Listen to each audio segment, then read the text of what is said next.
E aí, galera, aqui é a Júlia do Codificando em Python. A gente tá de cara nova e pronto para programar mais um pouco. Antes da gente começar, não esquece de dar aquele like no vídeo e de se inscrever no nosso canal. Também não esquece de preparar seu notebook no Google Colab para fazer esse código em casa depois. A gente vai deixar o link do que a gente usou aqui na descrição do vídeo. Lembrando que o Colab é uma ferramenta gratuita e super de boa de se usar. E aí, bora pro módulo 2? O problema que a gente vai ter dessa vez vai ser comparar o desempenho de dois métodos numéricos para encontrar os zeros de uma função, ou seja, a raiz da função. Para isso, a gente vai aprender um pouquinho mais sobre o método da biseção e o método da secante. Mas primeiro, a gente precisa entender que toda programação tem seu esqueleto. A gente vai ter o início do código, para isso a gente vai ter que fazer aproximações iniciais para um determinado intervalo, vai ter um critério de parada, que é o que vai definir quando a programação vai poder ser finalizada, né, quando ela vai poder parar para chegar no resultado final e ter o seu fim do programa. Bom, gente, a gente vai começar com o método da biseção. Como esse método funciona? O objetivo dele vai ser encontrar o zero da função, ou seja, quando essa função corta o eixo x. Nesse método, a gente precisa testar alguns valores para chegar próximo dessa raiz. E para isso, a gente vai utilizar um intervalo em que a gente chuta dois valores iniciais para fazer essas aproximações.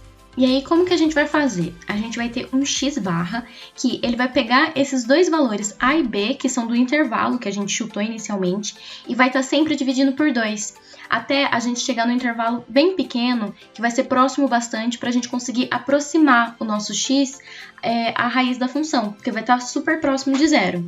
E para isso, a gente tem alguns critérios. Nossos critérios de paradas vão ser o seguinte: a gente vai precisar que b e menos a, que vai ser os valores do nosso intervalo, sejam menores que esse epsilon, que a função de x em módulo de x barra, que é aquele x que a gente vai estar sempre dividindo e mudando os valores de b e de a, também seja menor ou igual a epsilon, ou que o valor de x menos o seu anterior também sejam menores que epsilon. Mas espera, o que é esse epsilon? Esse epsilon vai ser a nossa precisão, muitas vezes ela é dada no enunciado do exercício. Essa precisão ela vai funcionar da seguinte maneira: ela vai ser pra gente um fator que vai nos ajudar a saber quando que a nossa função, né, quando o nosso x barra já vai estar próximo o suficiente para ser considerado um zero de função. Por exemplo, no nosso caso, que a gente vai ver no exemplo a seguir, a gente utilizou um epsilon que é de 0,01. Ou seja, a gente vai fazendo os nossos cálculos e enquanto eles não são menores ou iguais a 0,01, a gente não pode considerar como uma raiz de uma função. Agora, como que a gente sabe se a nossa função convergiu? Ou seja, como que a gente sabe que está dando certo? Bom, a gente precisa que o nosso f de x seja contínua no intervalo AB, que é o nosso intervalo ali inicial, que a gente foi alterando e sempre diminuindo, e que a multiplicação de f de a vezes f de b seja menor do que zero. Por quê? Assim a gente sabe que vai estar atendendo a condição de que x é pelo menos igual a epsilon dentro desse intervalo. Bom, gente, agora a gente vai falar de uma coisinha que é chamada de iteração. O que seria isso? Iterações vão ser a quantidade de vezes que vai ser necessário diminuir esse intervalo até encontrar um x barra, né, um x que vai ser próximo o suficiente da raiz, para a gente poder tratar ele como se ele fosse um zero da raiz. Aqui a gente tem uma fórmula de quantas iterações a gente vai precisar no método da biseção. Mas espera aí, esse método pode falhar? Bom, gente, infelizmente ele pode falhar, porque às vezes a gente tem situação em que a gente tem uma função em que o zero dela vai só tocar o eixo x, e não atravessar ele. E aí, para isso, a gente vai precisar usar outros métodos e outras formas para encontrar esse zero da função. Bom, agora a gente vai falar do método da secante. Esse método ele foi feito como uma modificação do método de Newton. A vantagem dele é que aqui a gente não precisa mais calcular a derivada. No método de Newton a gente teria lá uma derivada a ser calculada, que ela era meio chatinha, né? Mas a sua desvantagem é que é um pouquinho mais lento também que o método de Newton. Mas vocês vão ver que comparado ao método da biseção, compensa bem mais. Bom, gente, nesse método a gente utiliza a secante, que é para a gente conseguir substituir a derivada que é feita lá no método de Newton. Porque tem situações que essa derivada acaba ficando um pouco complicada, então a gente substitui ela por uma aproximação de secante para facilitar. Então, como que a gente faz? A gente usa essa secante e aproxima ela com a fórmula de Newton, fazendo algumas substituições. E aí a gente fica com esse xk, que vai ser o x que a gente vai utilizar na nossa fórmula para estar fazendo as aproximações, da mesma forma que a gente fazia ali na abscissão. E como todo método, ele tem seu critério de parada. Aqui, a gente tem uma coisa muito importante a ser observado. É que nesse critério, a gente tem duas possibilidades que podem ser seguidas de forma independente. Ou seja, quando você atinge uma desses critérios, você pode parar o programa, não sendo necessário fazer as duas ao mesmo tempo. Bom, gente, agora bora pro programa. A gente primeiro utilizou um programa que a gente vai digitar um RA, que ele vai nos fornecer como que vai ser o método que a gente vai utilizar. Bom, gente, aqui a gente utilizou o RA 244615. Ele nos forneceu a seguinte função: x ao cubo menos 30 vezes x mais 3. E também sugeriu para a gente dois métodos: o método da bisseção, com ponto inicial de 0 até 5, e o método da secante, que forneceu para a gente um intervalo de 0 até 5 também. Vamos começar pelo método da bisseção. Aqui, o que eu fiz? Para facilitar, caso a gente queira juntar os dois programas, eu mudei, eu coloquei em função de g. Estava lá em função de x, eu passei para a função de g, mas não muda muita coisa. O primeiro passo vai ser importar as nossas bibliotecas. Isso a gente sempre começa em todos os programas, é um ponto muito importante. Porque se não tem a biblioteca, você não consegue utilizar ali as funções. O segundo passo vai ser definir essa função. Aqui a gente coloca ela conforme está em programação em Python. Define o nosso intervalo pelo comando de arrange. E aqui a gente colocou o intervalo de menos 10 até 10, e aí ele vai pulando de 0.1 para 0.1. Por quê? Para ficar mais fácil para a gente visualizar o nosso programa. E colocamos aqui o intervalo AB conforme foi nos dado, em que a gente precisa sempre deixar bem claro que o B ele é sempre maior que o A, porque senão o programa ele não funciona. Porque o que acontece? O gráfico ele é formado numa seguinte direção.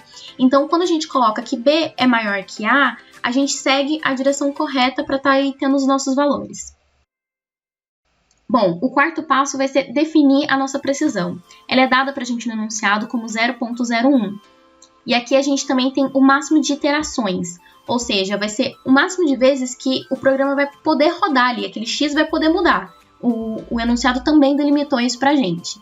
E aí a gente criou uma lista, né, para poder estar armazenando os nossos valores conforme vai sendo calculado no programa.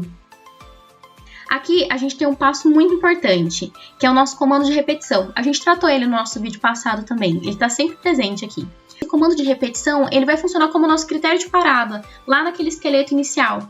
Porque o que acontece? Ele vai repetindo aquele mesmo comando até aquilo for verdadeiro.